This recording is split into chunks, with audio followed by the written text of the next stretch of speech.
देहरादून में देवभूमि विकास संस्थान और दून विश्वविद्यालय की ओर से आयोजित गंगाधारा विचारों का अविरल प्रवाह कार्यक्रम का भव्य शुभारंभ मुख्यमंत्री पुष्कर सिंह धामी ने किया। इस अवसर पर मुख्यमंत्री ने कार्यक्रम को संबोधित करते हुए कहा कि ऐसे आयोजन हमारी संस्कृति और परंपराओं को सहेजने के साथ साथ समाज में सकारात्मक परिवर्तन लाने में महत्वपूर्ण भूमिका निभाते हैं।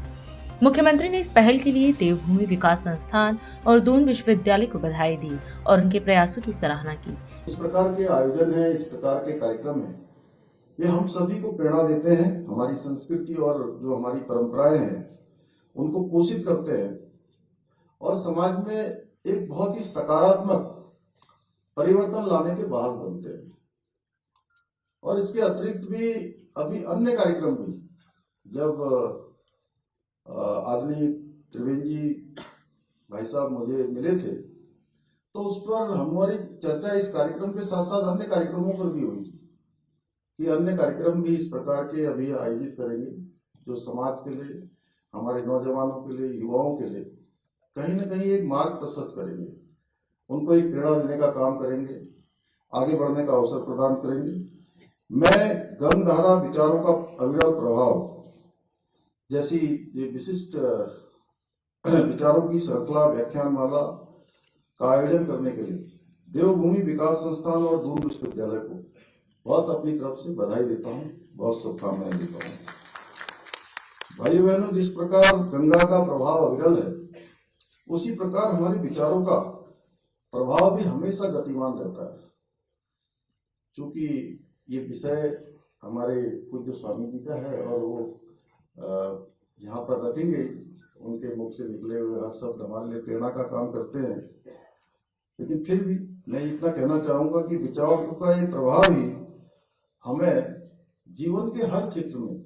आगे बढ़ने के लिए प्रेरित करता है और विचारों का आदान प्रदान हमेशा हमारी परंपरा का एक हिस्सा रहा है और हमारे प्राचीन गुरुकुलों में भी संवाद और चर्चा को शिक्षा का आधार माना गया था। इसीलिए वेदों में भी कहा गया है कि हमारे पास चारों ओर से ऐसे कल्याणकारी विचार आते रहें जो किसी से न तो दबें, उन्हें कहीं से बाधित न किया जा सके और जो अज्ञात विषयों को प्रकट करने वाले हों। मुझे बताया गया है कि इस व्याख्यान श्रृंखला में इसका शुभारंभ भारतीय संस्कृति का चिरंतन प्रभाव जैसे महत्वपूर्ण और गहन विषयों से हो रहा है, जिसमें हमें पूज्य स्वामी जी का मार्गदर्शन प्राप्त होगा। साथ ही इस 2 दिवसीय व्याख्यान श्रृंखला के दौरान अनेक अभी मैं पूरा कार्यक्रमों की सारणी देख रहा था तो अनेक विद्वान, अनेक हमारे विभिन्न विषयों के जो विशेषज्ञ हैं, जिन्होंने विशिष्टताएं अपने अपने क्षेत्र में प्राप्त की है, उन सभी ने अनेक महत्वपूर्ण विषयों के साथ पलायन, शिक्षा, संस्कृति, पर्यावरण और साथ ही साथ में जो एक हमारे लिए अभी बड़ी चुनौती है, हिमालय क्षेत्रों की धारण क्षमता,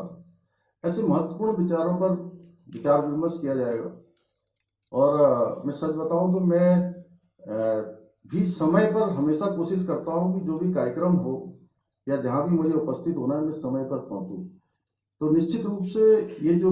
हमारा यहाँ पर व्याख्यान चलेगा, अनेक विशेषज्ञ बात करेंगे, ये सभी विषय हमारे राज्य के लिए ही नहीं बल्कि पूरे हिमालय क्षेत्र के लिए बहुत ही अत्यंत महत्वपूर्ण होंगे, उन सबके कल्याण के लिए, विकास के लिए और आपदा की जो स्थितियां हैं उनको न्यून करने में, जो हमारे आत्मनिर्भर भारत के संकल्प को साकार करने के साथ साथ सामाजिक, आर्थिक और पर्यावरण में संतुलन बनाए रखने के लिए बहुत सहायक सिद्ध होंगे। भाइयों बहनों, आज हम सभी जानते हैं आदरणीय प्रधानमंत्री नरेंद्र मोदी जी के नेतृत्व में आज वो पूरी भारतीय संस्कृति के संवाहक के रूप में, जहां एक और हमारी समृद्ध सांस्कृतिक परंपराओं के संरक्षण और संवर्धन की दिशा में काम कर रहे हैं, वहीं दूसरी ओर अनेक ऐसे कार्यक्रम जिन्होंने आज देश के अंदर क्रांतिकारी रूप से हमको आगे बढ़ाया है, चाहे लोकल फॉर वोकल हो, मेक इन इंडिया हो, मेड इन इंडिया हो, स्टार्टअप इंडिया जैसे अनेक पहलों के माध्यम से जो आत्मनिर्भर भारत का स्वप्न है उसको साकार करने के लिए भी ठोस कदम उठा रहे हैं। राष्ट्रीय